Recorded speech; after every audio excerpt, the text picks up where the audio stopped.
فلما بلغا مجمع بينهما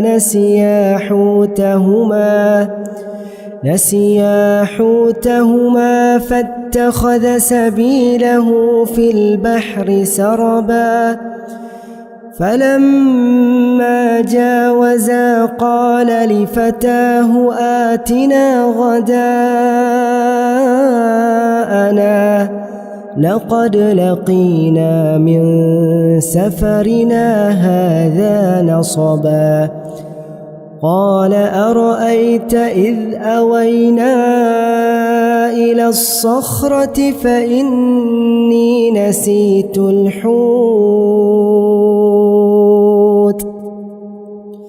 فإني نسيت الحوت وما أنسانيه إلا الشيطان أن أذكره واتخذ سبيله في البحر عجبا قال ذلك ما كنا نبغ فارتدا على آثارهما قصصا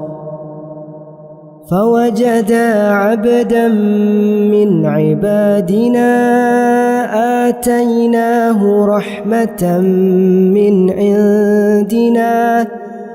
آتيناه رحمة من عندنا وعلمناه من لدنا علما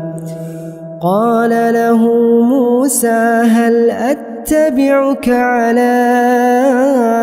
أن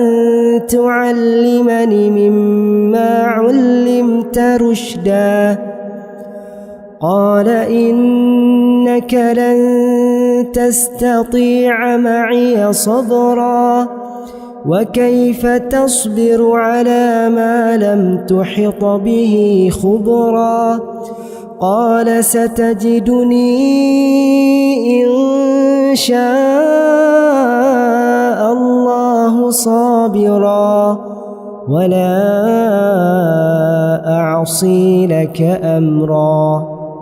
قال فإن اتبعتني فلا تسألني عن شيء حتى أحدث لك منه ذكرا